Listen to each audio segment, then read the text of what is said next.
All right, welcome to the live stream here on the Ottawa Senators post-game show on OSN. Lieber Sage, soon to be joined by Tanner Ryle once again. 8-2, the Ottawa Senators lose in Colorado against the Avalanche, and this was from the beginning going to be a very, very difficult game.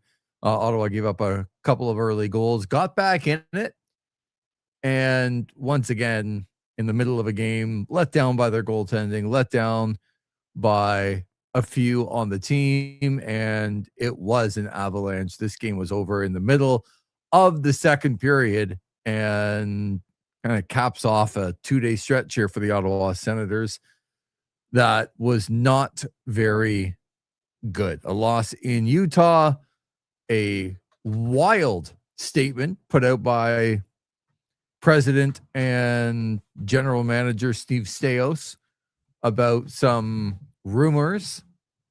We'll talk about that as it goes along, as Tanner comes into the program. Nice to have you back. You're trying to recover, I think, from all that has happened here.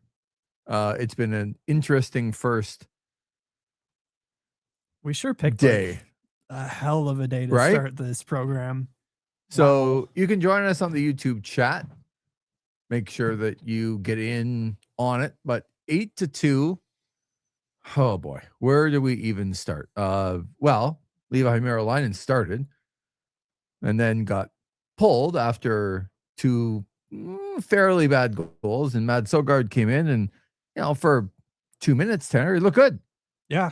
And then did not look good after giving up multiple goals that were stoppable. And then at the beginning of the third period, Levi Merrilainen came back into a game, and it's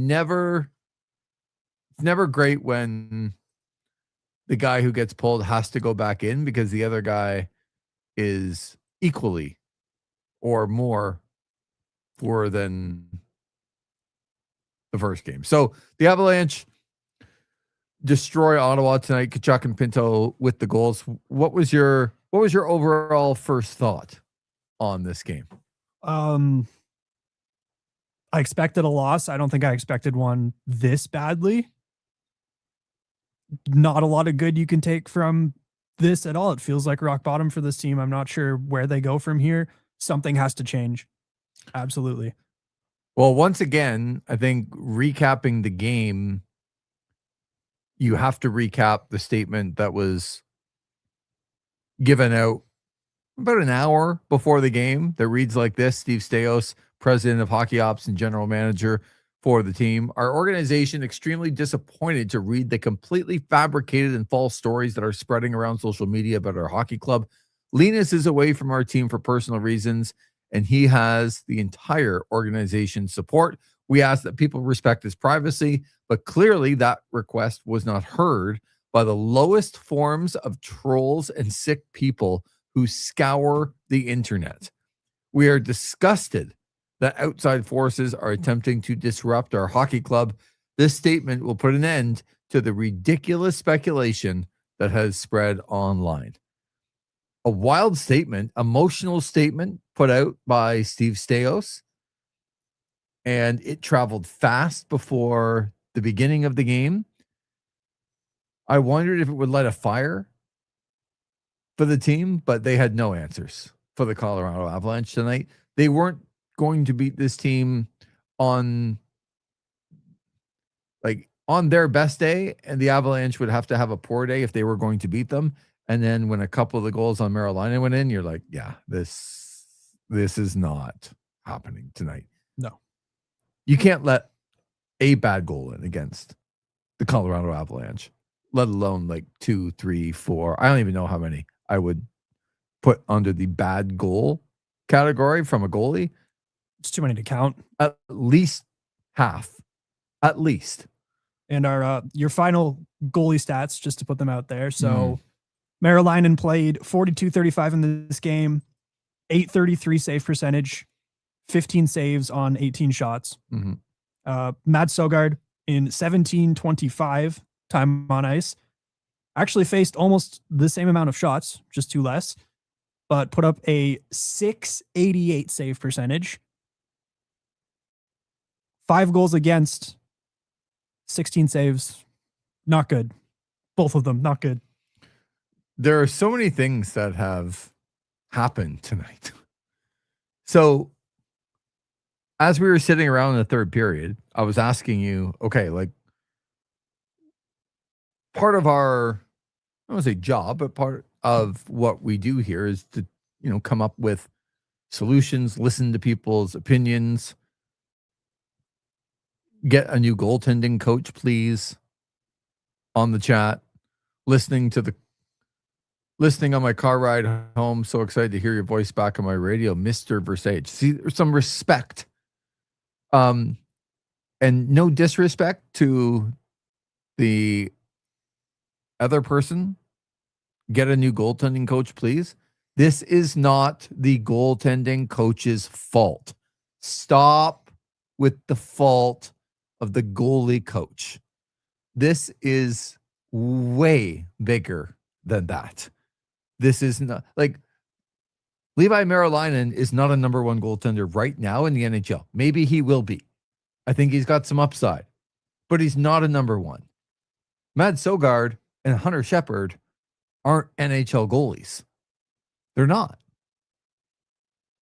So, another piece of news is what, Tanner? The Senators have signed somebody to an ATO. Yeah, officially, James Reimer being signed halfway through the game. First reported, I believe, by Darren Dreger, but it's out there. It's official. An ATO with the Belleville Sens as of now, but it's very much expected that this is going to turn into an NHL contract as soon as tomorrow, based on some of the media reports here. Maybe he's the guy that we see drawn to the lineup on Saturday against Florida, just to, I think more than anything, give these kids a break from what they've been facing. But to recap, for those unaware, Reimer signed a PTO with the Maple Leafs and training camp this year, didn't make their final roster. Most recently represented Canada at the Spangler Cup. Went 1-1 there, had an over 900 save percentage. I'm not sure how much you can take from that. Last season, he split it between the Buffalo Sabres and the Anaheim Ducks. He had a 10-10-2 record with a .304 goals against average and an .896 save percentage. So those are better numbers than any of our goalies are putting up right now. He's 37 years old. This definitely isn't a long-term solution, but just stop the bleeding at this point. Do something. Give these kids a break. Let them sit out a bit. The exact tweet here from Darren Dreger. The Senators have signed veteran goalie James Reimer to an AHL PTO. Expect Reimer to report to Ottawa in a few days with an NHL contract. Ultimately, the hope is Reimer will provide good backup to Linus Ullmark when he returns from personal leave, which would put Levi Merilainen and Mads Søgaard back down into the American Hockey League where they should be. And right now, it is desperate times for the Ottawa Senators. You and I were having the discussion as well. We saw Tim Stützle fight in the third period down a lot, showing leadership, putting himself at risk. How did you feel about that? I liked it just because it's showing something. And I know they're really missing that element from their captain's game right now. Tim Stützle has been probably their best player this season. I know that doesn't say a lot with the way some guys are performing. It's Tim Stützle or Jake Sanderson, right? For sure. Like one of those two. Yeah, 1A, 1B. Yeah. I'll give you that. Yep. But I think another part of both of them that I've really noticed this year is stepping up in that leadership department. And Stützle's really rounded out his game, more of a 200-foot player. But he's turning into a bit of a power forward. I don't need him dropping the gloves regularly, even beyond tonight. I don't think he'll do it again this season, but it was showing something that somebody still cares at this point. Taking a page, I guess, out of the captain that he's been with for many, many years. I know he got a lot of love from his teammates as he went over to the box. I liked it. So would you like it if he broke his hand? I mean, definitely not, but. No. Okay. And let me rephrase that. If he broke his hand, would it still have been a good idea to fight, just bad circumstance that he broke his hand? Nobody would want Tim Stützle to break his hand. Of course. My point would be, was it the right decision regardless of the result of what happened? I liked it, but I could definitely see the argument that this game was already lost. Whether he drops the gloves or not, it makes no difference at that point. I think so. I don't mind it either. My biggest problem with it is that somebody in lesser skill than Tim Stützle didn't do it beforehand. Right. If I'm most of the other guys in the team, minus Brady, who can't right now, I'm embarrassed that Tim did and I didn't.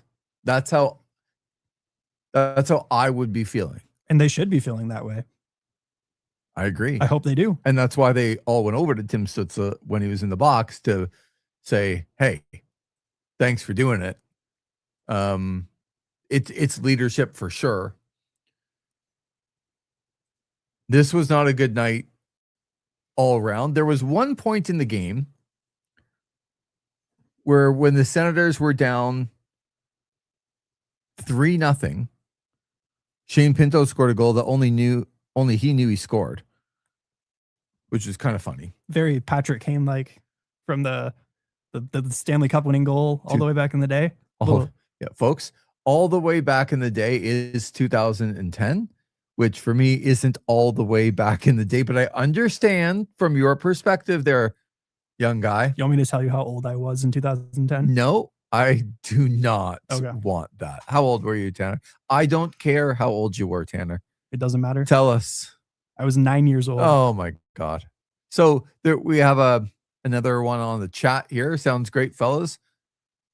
Wish I could see your whole face, Lever. Yeah, we know the camera is not the best. Hold on. Let me just do this. Can you see it now? Yeah, we did get some elbowed. feedback, I think, on the pre-show. Yeah, that we're working. Yeah, the camera angle could be better. And can you hear us? You can hear us, and you can hear us just fine. And I believe that's Eric on the chat. So Eric probably threw up a little bit in his mouth as well that you saying that you were 9 when Patrick Kane scored the goal in 2010. I know how old Eric is. Imagine Eric or anybody else listening that you were 9 in 2010. Yeah, that's you, Tanner. That's you. And speaking of Patrick Kane, he scored his 499th and his 500th goal tonight. See, that's a segue, right? Like you've never done this before. 500 goals for Patrick Kane. I think he was a weasel in every single one of them. Was it a dime that he didn't want to pay in Buffalo for the cab, or was it a quarter? I think it was a dime. I'm pretty sure it was a dime. Yeah, same here. But guy's a pretty skilled player. Patrick Kane, 500 goals. See, now I'm watching us in the. Yeah, see, it was much better. My elbow looked good in your chin. Yeah, and that's in a 5-1 win for the Detroit Red Wings. So the point that you made to me earlier is what? Senators came in having to pass 7 teams, but they were only 5 points back of a playoff spot officially. 4, I believe, even. Okay. Almost every team ahead of them won tonight. Yeah, so the Bruins 4-1 win over the Calgary Flames. The Montreal Canadiens, with an Alexander Texier hat trick. Of course, why not? Get a 6-2 win over the Panthers. As mentioned, the Red Wings 5-1 win over the Vancouver Canucks. Buffalo keeps rolling, 5-2 victory over the New York Rangers. They're incredible, man. I know. The Carolina Hurricanes 5-2 win over the Anaheim Ducks. Penguins take the Devils 4-1. The Maple Leafs get a win in overtime 2-1 over the Philadelphia Flyers. And then otherwise in the Western Conference, the Predators defeat the Islanders in a shutout 2-1. Oilers 4-3 win over the Jets. And then our 2 ongoing games right now. End of the second period, the Golden Knights are up 4-2 on the Columbus Blue Jackets. And entering the third, the Minnesota Wild have a 2-1 lead over the Seattle Kraken. Okay, let's get back to the James Reimer talk, because this to me is, well, I'll ask you first. Is the season done when you bring in James Reimer? I think we're pretty much at that point, yeah. I don't know if it's James Reimer is just another nail in the coffin, but we're pretty much at that point. I think season was done almost when they lost Linus Ullmark, and the way the captain never really came back. So James Reimer, as you said, a couple games in the Spengler Cup, played 24 games last year. But like James Reimer is going to come in and get the number one job right now, like yeah. off of pretty much his couch. So if I describe to you, here's a team, like take away the Ottawa Senators label and just another team in the NHL who are second last in the conference by a point, who put out a pretty salacious memo to the rest of the league about trolls and the internet and everything else. And now they're going to have James Reimer be the number one guy who literally played 2 games at the Spengler Cup and really hasn't done anything. How's their season going? Not very well. Right? Like, it doesn't matter who you're talking about. It doesn't matter that it's Ottawa. Could be the Blue Jackets. It could be anybody. Just describe those scenarios and go, how's their season? Probably not very good. Which would be correct. I think I'm prepared to say the season is over, Mr. Versage. Only benefit of another goalie coming in is that Levi will get a chance to boost his confidence in the American Hockey League. It's been shattered recently. Even then, he doesn't get that chance. Because Sogard's going to go back down now. Levy's going to have to play backup to James Reimer.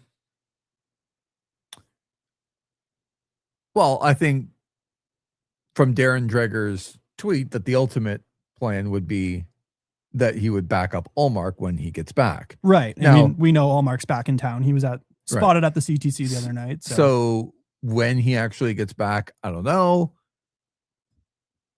Do they wait? What is the plan there? But it leads, and I think this is a good point here, that looks like Ethan raises. Nice chance to talk to you, Ethan. It's the first good point I've heard from you in a couple of years. So I'm glad that you're making it known on this particular show that this is kind of your one good shot there. Ethan, I kid because we love. Okay. The Versageisms are making their way onto the post show.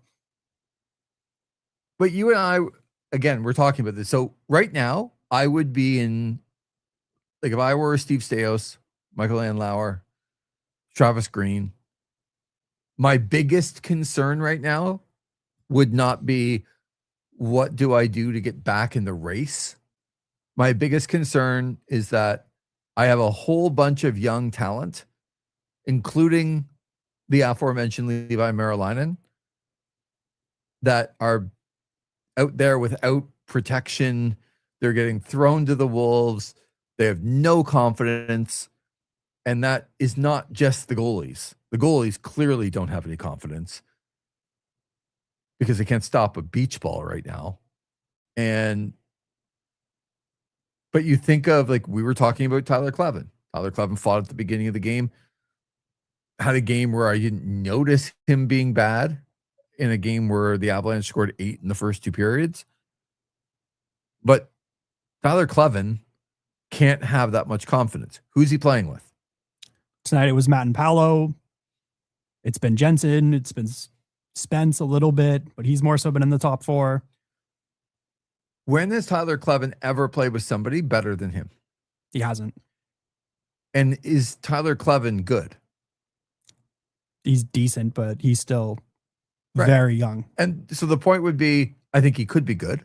I think he's on the way to getting better, but he is nowhere near a finished product defenseman in the National Hockey League. So my concern would be every time that guy goes out there, it's like he's having a good game tonight. Well, he is having a bad game tonight. Like, he's not quite consistent enough to put back to back. And I'm not faulting him. I'm just saying it's much tougher to go out there and do that when you're playing with Jordan Spence and then Matt Palo and then name Jensen with a bad hip.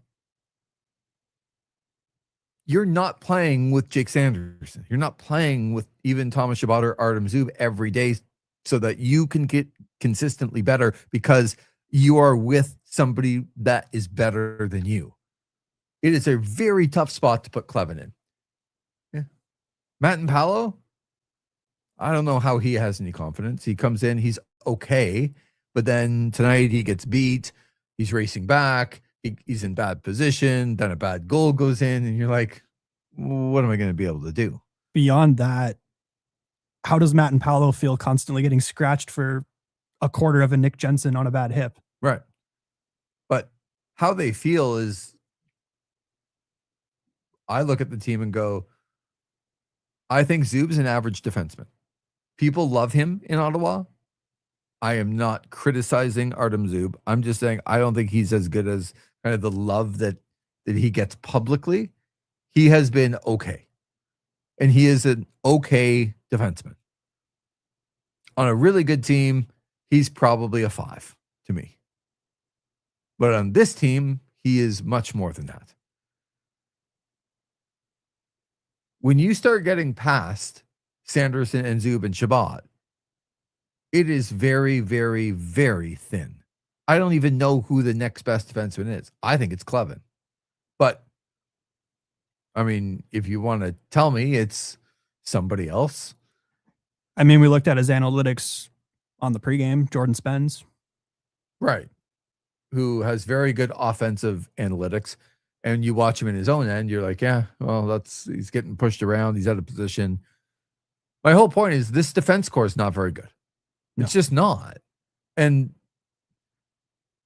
if I'm the management right now, I'm thinking, okay, I have young players that I'm hoping are going to get better. Am I putting them in positions to get better? Am I putting Tyler Clevin in a position to get better? Am I putting Matt and Palo in a position, even Jordan Spence, in a position to get better? Am I putting my goalies, Levi Marilainen and Mad Sogard and Hunter Shepard, are they being put in positions to succeed? No, none of them are, right? Oh, that's my opinion. No. So if none of them are being put in positions to succeed, that's what I have to fix. I don't have to fix like getting another defenseman to try and scrape to the playoffs. I need to bring in James Reimer. We were talking about Marc-Andre Fleury on the show before. We were talking about it during the game. I didn't think that if Marc-Andre Fleury ever wanted to come back and play, I would be knocking on his door just for the leadership of going into a room and settling down the room. And he can't be worse. James Reimer sitting on his couch cannot be worse than what has happened in goal. They had to do something. I think, especially after the trade today, we saw Laurent Brossoit go from Chicago to San Jose. He's not a crazy good goaltender, but he's something. Right. And somebody that they probably were making calls on, but well, he should have been. I'm sure they were, but San Jose taking on the full cap hit probably wouldn't have worked out for Ottawa. Right.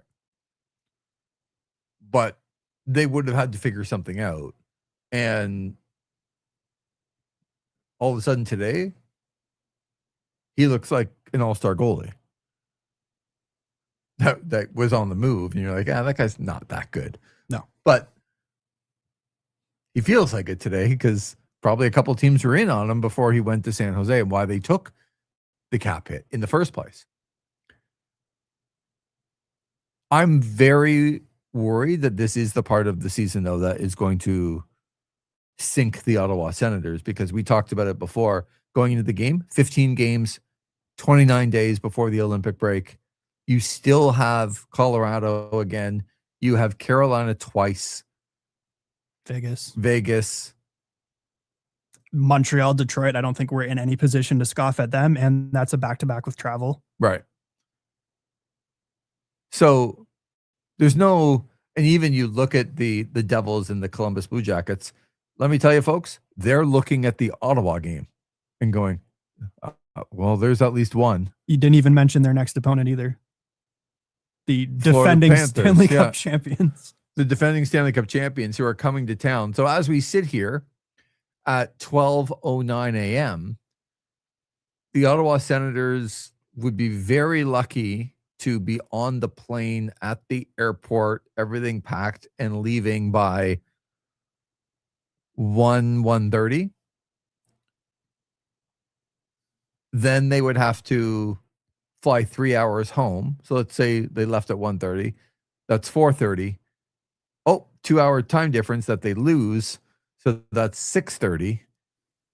And probably will be in their beds somewhere around 8 o'clock this morning. Hoping to beat traffic in the morning rush to get home. What kind of shape are they going to be in on Saturday to face the defending Stanley Cup champion Florida Panthers? Well, we'll see. We'll see what they're about. Maybe the Tim Stützle fight helps them at the end. Maybe them kind of pushing back. There was a lot of pushing and shoving and different things that happened in that third period, which, you got to give them credit. I'm surprised Colorado got into that as well. But, they had lost 2 games in regulation. Maybe they were pissed off. Ethan's back in. Lee, you're singing the same tune as me. Is that about him making one good point in the last year? Probably. Brutal. Levi, Clevin, Spence, etc. are future. And these are the guys who want to be here. If we're not setting them up for success, they will walk. They need help. Well, again, I wouldn't worry too much about young players going, I'm walking, I'm out of here. You worry about the Brady Tkachuk's, you worry about the Tim Stützles when it comes to that. But it's not about them walking. It's about not developing them, and also them knowing that the organization's not developing me properly. So, yeah, when I have options, I'm either going to hold you up for more money because you've not treated me well, or I'm going to find other options. And this doesn't mean that the Senators are going to be in this, we're out of it for the next 3 years. No. But it feels like a point in the season right now that if they don't do something, like if James Reimer doesn't come in and kind of save the day, give them some decent goaltending, and they get wins that you don't think that they're going to get, if this doesn't happen in the next couple of weeks, the season will be over. Absolutely. You just can't be too far behind come the Olympic break. And they are, like, you went over the out-of-town scoreboard already about how bad it was for them. And that's a really tough pill to swallow. Yeah, I think the standings are still updating, but as of right now, the NHL site's listing us at 5 points behind Buffalo for the second wild card spot. Who's us? The Ottawa Senators. Oh, okay. I just wanted to clarify that.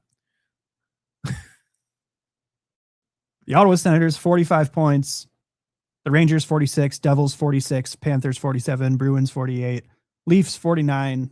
Capitals and Sabres both have 50, tied for the second wild card. Pittsburgh climbs up into the first place wild card spot.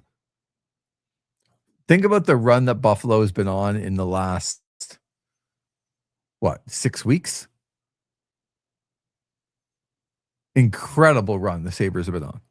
They're still tied for the second wild card. I know they're 9-0-1 in their last 10, but I'm even going to go back further just to make sure that we have a good understanding of what the Sabres have done. The last time the Sabres lost, they lost incredibly to Columbus on Saturday, 5-1. But the last time they lost in regulation before that was December the 8th. Today is January the 8th. So the Sabres have lost one time in regulation in a month. They are tied for the second wild card. I know they're a bit behind before, but you talk about the inability to make up ground even when you're winning. They've lost one game. This is where you talk, what I count, 1, 2, 3, 4, 5, 6, 7, 8, 9, 10, 11, 12. They've won 12 of their last 13. That's crazy. So they have 24 of their last 26 possible points. They are tied for the second wild card. Getting some good feedback here on the YouTube chat. Make sure to keep the conversation going, like the champion. Question for the conversation: if the Sens were in a playoff spot and finish in the top 16, would Bettman give them their pick at 32 like the last one, the Devils? And if they fall into the lottery, will the NHL still make them lose their pick, really, to set an example? Good question. I've always believed, I'm looking forward to hearing what you have to say about this. I've always believed the Senators were going to get their pick back, and it would always be at the end of the first round as a compensatory pick before the second round would start. I still believe that today, no matter if they fall in the lottery or they don't fall in the lottery. That's my opinion. Yeah, I don't think it makes a huge difference, in my opinion, either. Whether they're in the top 16 or a lottery team, I think the NHL is going to make an example, and they'll get the 32nd pick, but nothing better than that. And it's a pretty bad year for us to not be doing well, and for the Ottawa Senators to not be doing well. Oh, you corrected. We're doing well. We are doing great. That's not who you meant, but we are doing great. We are doing great. Yeah, the Ottawa Senators are not doing great. Not a great year to not have your first round pick and be a lottery team with a very nice draft class. And I'm not sure if you saw some of the reports coming out of the World Juniors. I saw Corey Pronman, I believe it was, may have been Scott Wheeler. Their assessment of Logan Hensler's game at the Worlds was not very glowing. And that's the guy that you're like, we're going to pick this guy and we don't need our pick next year. Which drafting is a whole other topic related to this team that isn't looking the most favorable at the moment. So before going into the game, just from an analytics statistical point of view, what do you think the chances were that the Senators made the playoffs before this game tonight? A percentage. Maybe 18, being generous. Before the game? That's about what I was feeling. Okay. But I'm probably a little lower on it than others.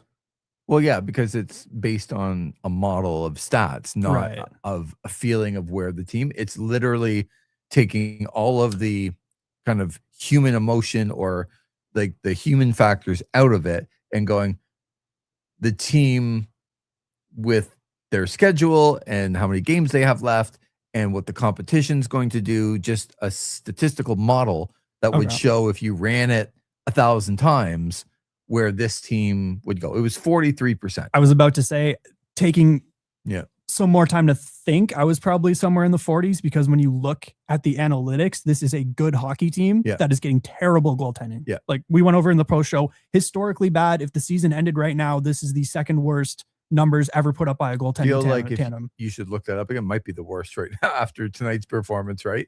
Like, I'll get a check on that for sure. Crazy. So the point being is that after the loss tonight, it went down to 36%. So I don't see that much transformation sometimes. Like if you lost a game, won a game in an 82-game season, it would change 1 or 2%. It changed 7% tonight. I don't believe the model's updated. They've still got the Senators listed with an 871 save percentage, which is just up, as we mentioned on the pre-show, if you missed it. The worst ever save percentage recorded since the stat has been tracked was in 869 by the 95-96 San Jose Sharks. So the Senators have them by 0.002% going into the game. Going into this game where they got absolutely shelled.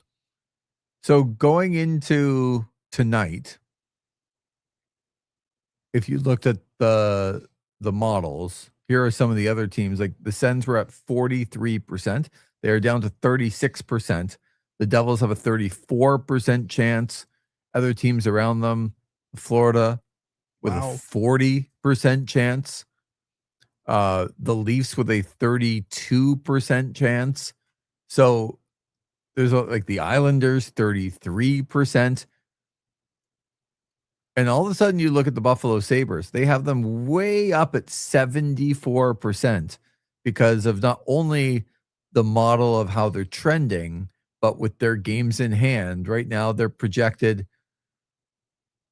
to get 96 points, where the Islanders are only projected to get 89, even though they're very close in the standings. And that's just the difference. But it will tell you that going down 7% in one game to me is a lot. Yeah. And that's from hockeystats.com for the good viewer, because everyone's model is going to be a little bit different. But yep. So a tumultuous day in Sensland. We talked about the timing of the release, the statement. I think it's questionable for me, like to put out a statement going into a game where I would say you were hoping for a result, but you probably weren't thinking that you were going to get a result. Right. If that's a fair way to put it. I don't want to say you knew you were going to lose, but you knew that it was going to be a very, very uphill battle against a team that had lost 2 games in regulation in their last 2, that have only lost 4 all year long. Your defense, your goaltending. I question about the statement going out before this game and not waiting until tomorrow, because if you put this statement out tomorrow, I think you deflect a little bit from what happened in Utah and Colorado, and you might be able, okay, we're going to put this statement out. We have Linus's back. We've signed James Reimer, and we're going to turn the page here to the Florida Panthers. This is a tough look tonight for this organization. I understand they wanted to put it out. That's their choice. I'm just saying it didn't have to come out tonight.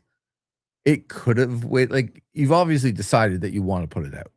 Yeah, I think it's very much like a damned if you do, damned if you don't. Because if that statement doesn't come out, the team has this terrible performance. We signed James Reimer in the middle of the game. There's all this surrounding Allmark. Who's we? The Ottawa Senators. Okay, they signed James Reimer. They signed James Reimer in the middle of the game with this result, with the rumors going crazy, probably in a lot of their comment sections as well. You don't acknowledge it, and you sign a goalie while there is a lot around your goalie, and then you put it out tomorrow morning. That's fair, but maybe you wait on both things. Maybe, but you sign Reimer. You think anyone's clawing down the James Reimer rumors? They won't stop, and then somebody has found out that James Reimer signed on Thursday night. I mean, if there's all the heat around Allmark and somebody gets wind of it, then maybe it does get pushed out. Maybe you have the statement ready, and like if Reimer gets out, then you put the statement out and it's on standby ready to go. But I don't know what the correct approach would have been for the Senators to put that out, whether it's before or after the game. But yeah, it's very much like damned if you do, damned if you don't. There's no winning. It's all just how to mitigate the damage. Very much so. I'm still blown away by the word choice used in that statement, though. I've never seen that from a professional sports team before. And again, I think the line that's going to get a lot of traction is, but clearly that request was not heard for privacy by the lowest forms of trolls and sick people who scour the internet. We are disgusted that outside forces are attempting to disrupt our hockey club. It's wild. It's a wild statement because, again, just imagine the Tampa Bay Buccaneers put that out today. You'd be like, oh, and they lost 51-3 in a game to the New England Patriots, and they put out this statement. You'd be like, that's not a great day for the Tampa Bay Buccaneers. I think that's how people are feeling about the Ottawa Senators right now. Another one on the chat said this last year, the draft class was so weak. Last year, we should have relinquished our pick then. Very frustrated. And pronouns, pal. It's good that I thought every person in Belleville went to bed at 8:30. So the fact that somebody in Belleville is still up, somebody's got to keep the lights going, I guess. Like what happens if somebody runs the stop sign in Belleville? That's big news. Traffic cameras. Oh, they got an IHOP there. That's got to be like 24/7, you know? Maybe there's one or two people having some late night pancakes. Is the IHOP 24/7? I don't know. Okay. Mr. Mayor, mascot, Mayor, get on it, please. I need to know now if the IHOP is 24/7. What is a better question, Mr. Mayor? What is 24/7 in Belleville? Like anything past a gas station. We know the McDonald's is because we got stuck in that drive-through for quite some time on our way home from No, it's not. AEW. Yeah, but it's not. The drive-through, but not the... I don't know if the drive-through is 24/7. I think it was just closing at 2 a.m. The True restaurant closed at a very swift 10:59. Like at 11, they're not letting people inside. No. It was a good decision to get out of the line, back out of the drive-through line in Belleville. But what in Belleville is 24/7 other than a gas station? I kind of want to know now. I mean, there's one establishment that's kind of near his place, but we probably shouldn't talk about that. No, you can talk about anything you want. What establishment is that? I don't remember the name. Oh, the mayor will find out. Oh my God, celebrity in the chat, Hornswoggle from the professional wrestling world, co-host of This Is Wrestling's in the chat. Yes, I didn't recognize the handle. It is Hornswoggle. Gibbon. Z Gibbon. Don't bash Bell Vegas. That's the home of Le Champion. So we have someone listening from Belleville and somebody from Belleville originally, and they're both in the chat tonight. All right. Question. What are your thoughts on Saturday's game? And are you and Tanner going to be expecting being live so close to the action? What do you mean? Expecting live. What does that mean? I think, are we expected to be live like in this capacity? Maybe so close to the action. Is that because of where you're sitting? I will be pretty close to the action. I don't know how I feel about that after tonight, but well, it can only get better. It can't be. Hope so. At the very least, I'm going to get to see the defending Stanley Cup champions up close and personal. All right. What are you expecting, Tanner? You being live? The vibes are pretty low right now, for sure. I'm looking forward to seeing NHL action that up close from row 2 right on the glass. It can't be as bad as tonight. And you know, like these are professionals. They are going to turn it around. You say that, but it was either last season or the season before I decided to go to an Ottawa Senators versus Florida Panthers game in person. They lost 6-0 that night, and it was one of the worst games I've ever attended. Rumors are you're going to get a bobblehead, though, on Saturday. Yeah. I wouldn't want it to be my bobblehead night. I don't think he wants it to be either.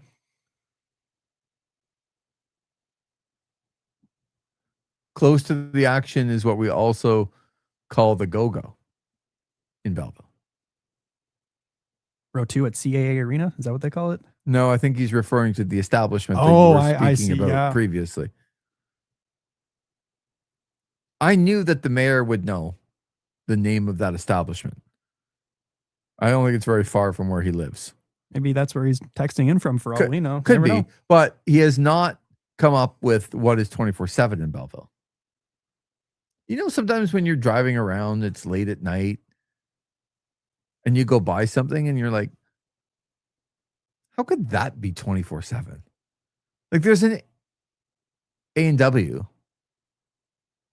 like in Tanger Mall. That's 24/7. And you're like, who's at the Tanger A&W at 3:30 in the morning? Who?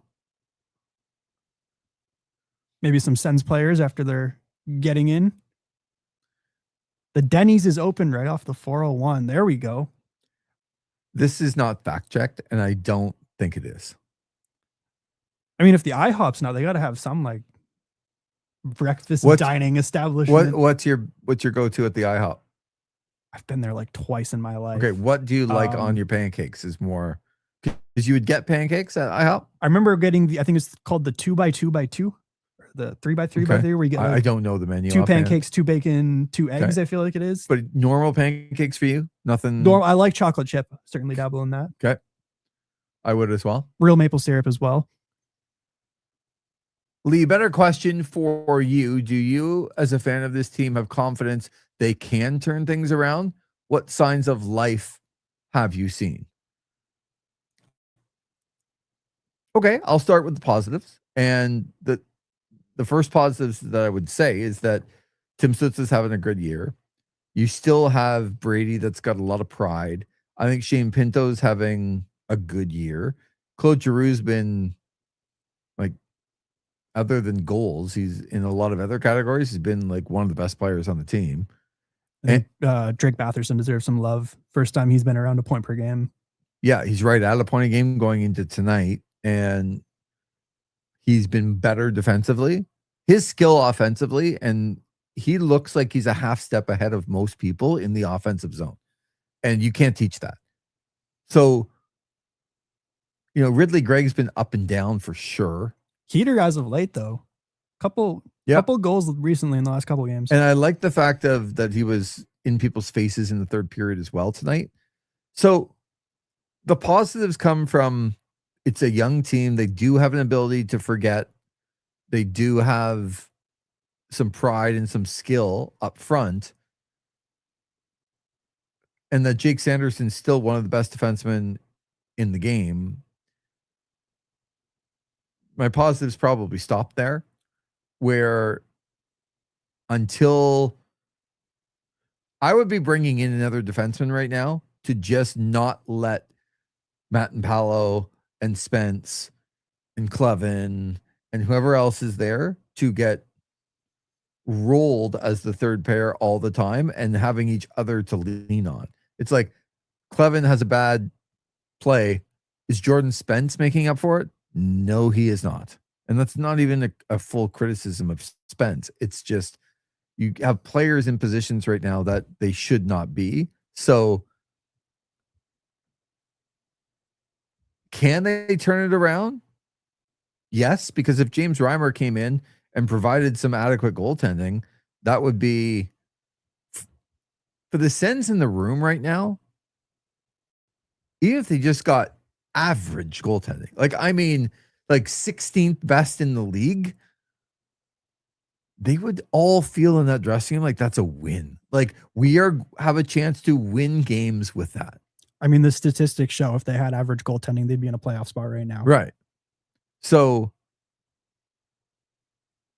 it might be a little false confidence, but if just a goalie gets there and stops the puck, and all of a sudden they play Florida, and I don't know whether Reimer will be here in time for the Florida game, but the point would be if Reimer comes in and just is like, oh my God, a guy that can stop the puck and is a professional goaltender, and then you win a couple of games, the confidence can grow. And this team is kind of young enough to bond together. We don't know what's going on. This statement that they have put out about the team implies that there's more going on. There's smoke for sure than just what's happening. Linus Ullmark seems to be at the front of it, but to put a statement out like this, I think it's to try to take some pressure off of those people and put it on the top of the organization, which if that's what they feel is best and they think that that's going to happen, I would do it too. But is it going to happen? I don't know if we have the answer to that right now. But if you can just give this team something to rally around, and maybe it would be, remember that time in January where everyone thought we're out and we weren't getting, we had an organizational memo that went out basically trying to kill the internet trolls. Something can bond this team together, and they're young enough and they're talented enough up front to be able to say it is kind of an us against the world, but they need somebody to stop the puck.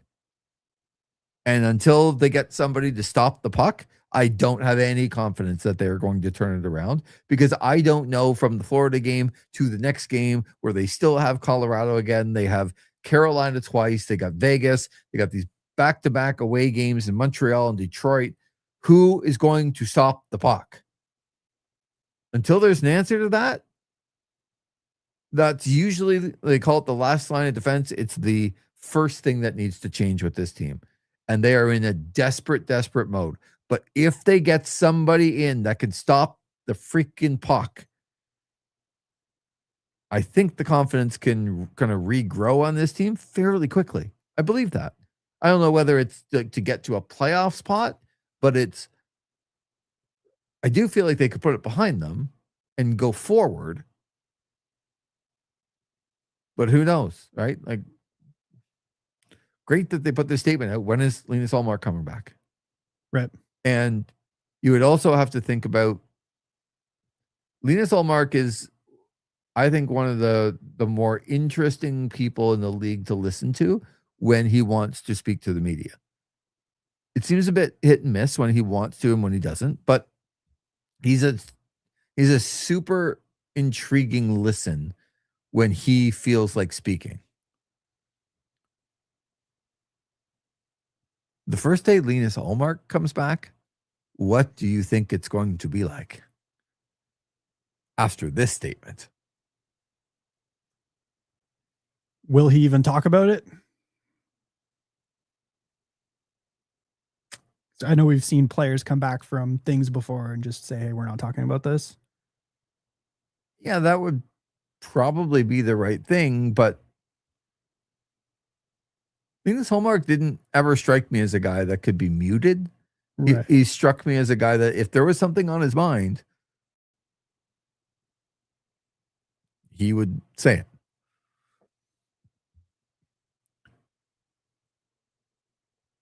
The blueberry explosion or something is delicious. I don't mind blueberry pancakes as well. I don't know if I need explosion in my description of a pancake. What about you? What's your go-to? It would be whatever the thinnest pancake. I don't like thick pancakes. In fact, if they had some sort of crepe or something, that would be my go-to. But again, maple syrup, I could get to the chocolate chip for sure. That would be. Panthers lost 3 in a row late November into early December, so a Sens win on Saturday could very well happen.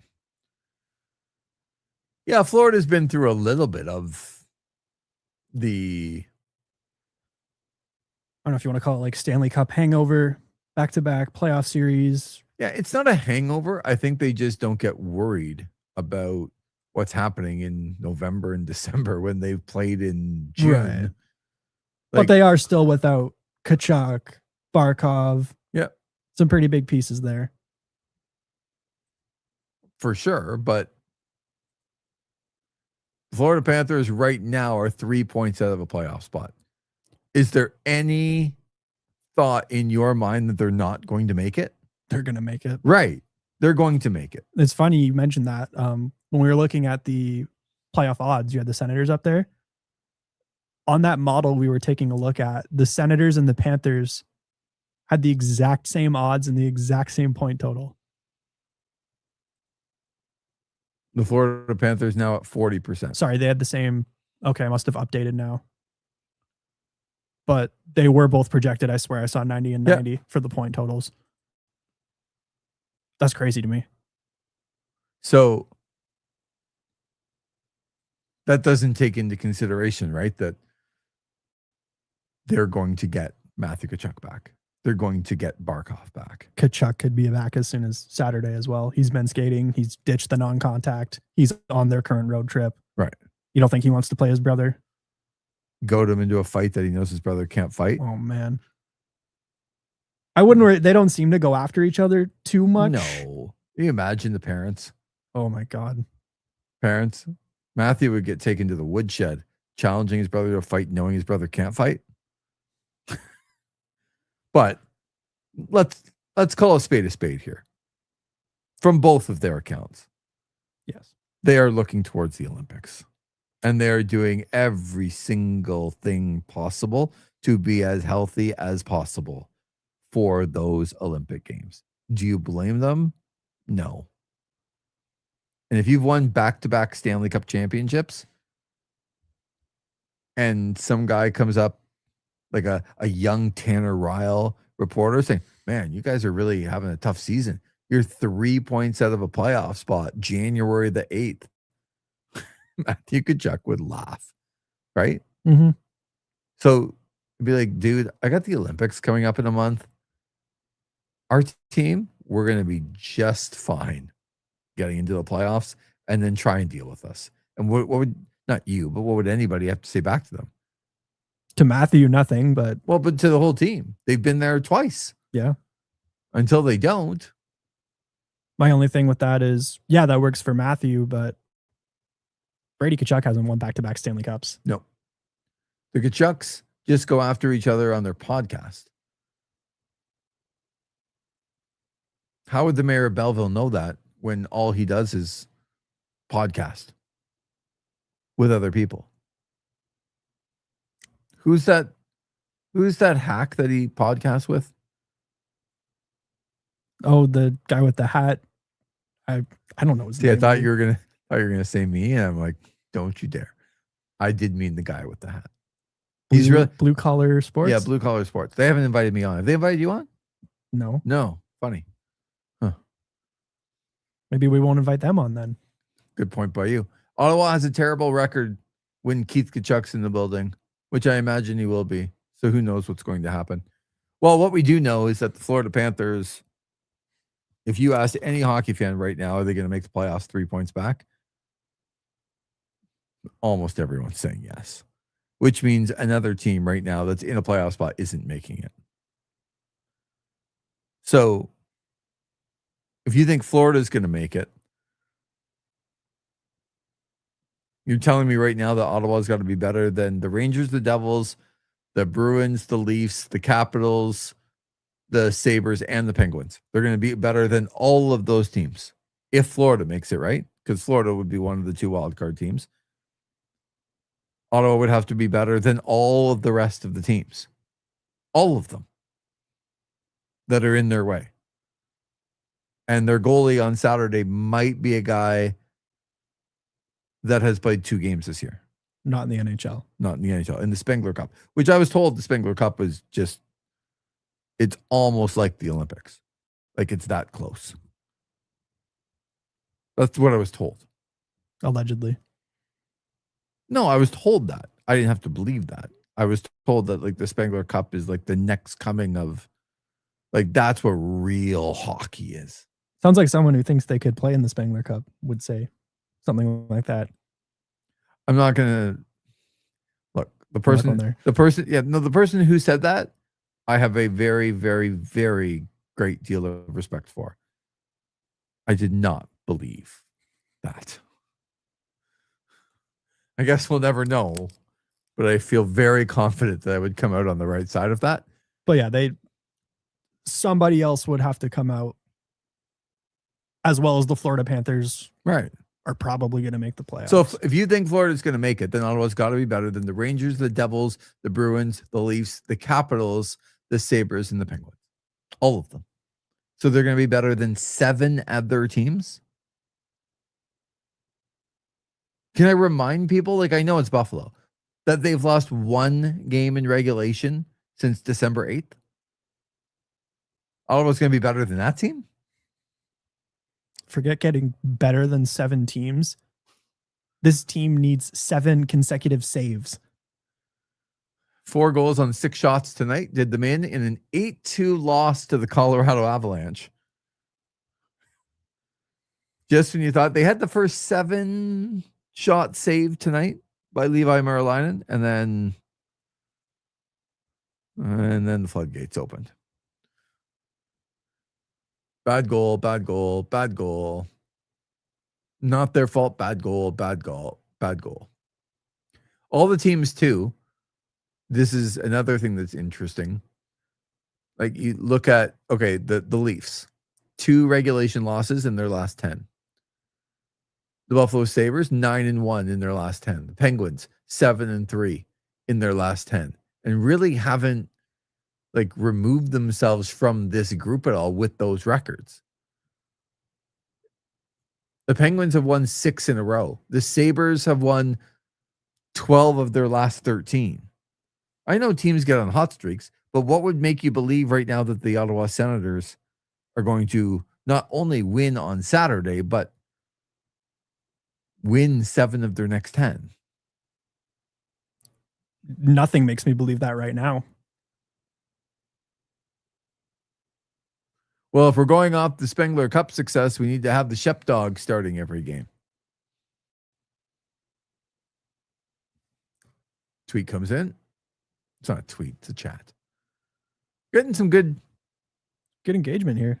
Engagement on the chat, which is awesome.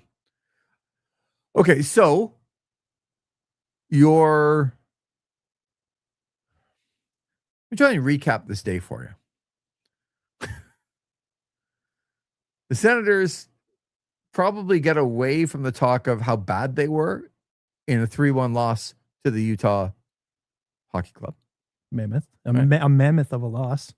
See, there you go. I was going to say Jazz, and I'm like, oh, I'm going to throw a little wrench in. So they were terrible on Wednesday night. But they're like, hold my beer. We're going to come out with a statement that's like this kind of crazy, salacious statement. And then we're going to get blown up by the Avalanche 8-2, where our goalies can't stop anything. And you're going to sign a goalie off his couch halfway through the game. Correct. When your GM is still at home in the city instead of traveling with the team. Yeah, it's an interesting time to be an Ottawa Senators. And now get excited because the Stanley Cup champions are in town on Saturday, and it's Ridley Gregg bobblehead night. That's why they play the games. You're going to be there, and Ottawa's going to win like 5-1. Reimer's going to get a standing ovation. I hope so. I've had some really bad luck at the CTC this year. I think I've had 1 win, and I've been to, I think, 5 games. It's not been fun. You're 1-4. Something like that, yeah. I saw, it was funny enough, the 1 win I got was against the Utah Mammoth. Yes, we went to the game together, and a big New Jersey Devils win, probably their only win in the last month. Feels like. Why did Tate McRae have to come into the picture? Seriously. She's a mole for Team Canada. That's what Chicklets are running with, at least. No.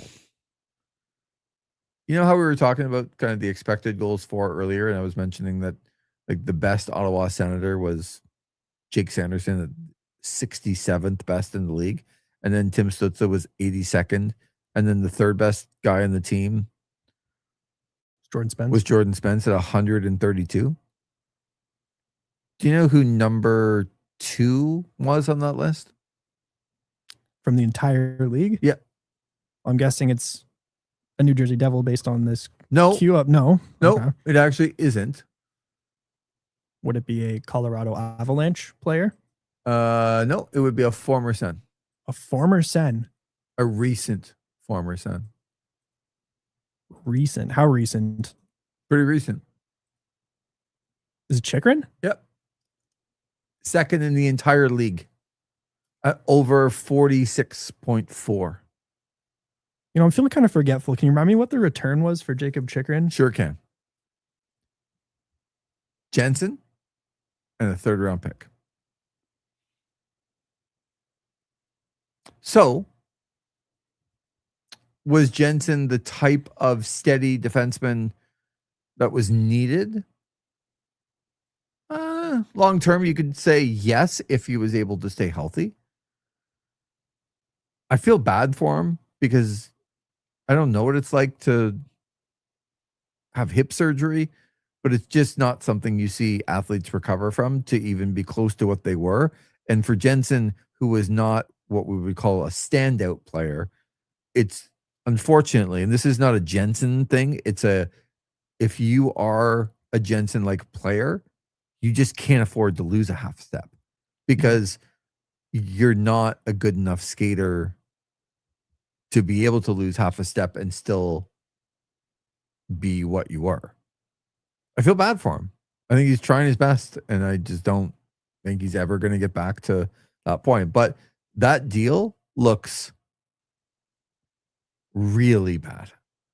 Jacob Chychrun is one of, if not the best defenseman in the league this year. And that is after he scored 20 goals as a defenseman last year. Like, he will be in the nomination for the Norris Trophy. He'll be up there for sure, yeah. When the Norris Trophy candidates come out at the end of the year, I am telling you, Jacob Chychrun will be on that list. And yes, it's a new regime and not every trade works, and you don't have to kill the management for every trade, but it looks really bad right now. Especially when you look at what they gave up to get him as well. Yeah. And so Chychrun didn't play well here though. Was the return bad? Absolutely. But we were never keeping him here, says the chat. Well, okay, but it would be the environment. You hear all types of things, right? Oh, well, he didn't fit in. You know, he wasn't the type of player they needed. Like he wasn't playing at this level. No, he wasn't. But when you have a guy that has that sort of talent, and again, let's call a spade a spade. Are the Washington Capitals the best team in the league? No, they're not even close. I mean, last year that was pretty close. Yeah, but the Washington Capitals put Jacob Chychrun in a position to succeed. Right. Jacob Chychrun wasn't getting ahead of Thomas Chabot on power play time. Thomas Chabot, as good of a player as he is, shouldn't ever see the light of day on a power play. He just does not have that sort of skill to be a power play specialist. But Jacob Chychrun couldn't beat him because of whatever reason. That is not a Jacob Chychrun problem. That is a coaching personnel not putting him in the right position to succeed problem. Because it's quite clear that Jacob Chychrun should be on everybody's first unit power play at all times, period. Why was he not here? If he was on the power play all the time here, you can tell me after he failed that he wasn't doing what he needed to here, but he was never put in that position. And Jacob Chychrun on any team in the National Hockey League would be on their first power play. And the follow-up says, I will refrain from talking about Shabby in the power play. Excellent final point. If goaltending ranks as one of the big concerns for the Sens, could one of the three Habs keepers be an option? Montembeault, Fowler, Dobis. I mean, they're not trading Fowler for sure. So, well, the Montreal Canadiens are not trading anybody to the Ottawa Senators. That was the next point. Let's start there. Can you imagine if they traded Montembeault to the Ottawa Senators and then the Senators just revived their goaltending with Sam Montembeault? I'd love it. Yes, you would. So funny. But that's never happening. No. So while the Habs have a bit of an issue and like Montembeault should be a lot better and like Fowler's their next guy, they're not trading anybody to the Ottawa Senators. It's just not happening. And if it is, you really have to ask yourself, like, it feels very Matt Murray-ish. Like, why would the Leafs and Sens... Come on, we got Dion Phaneuf out of the Leafs. Remember that? I don't remember who we are. It's late. Gotta have good times, right? I know it never ends. It never ends. But we do thank everyone. Really good engagement on the chat tonight. Yeah, for a first post game on an 8-2 shelling of a loss. I don't know. This to me, if I'm in the locker room, if I'm part of the Senators who are coming home on the plane right now, the only thing I am worried about right now as a player, the only thing, I'm going to go home. We don't have to go to the rink. I'm imagining nobody's going to be at the rink tomorrow or today as we sit here at almost 1 a.m. All I can control is how I'm going to play in the next game, and I better be damn good. I better be damn good for my team. I better be damn good for the organization. Maybe I've sucked the last few games. I better be good on Saturday. That's all I'm thinking.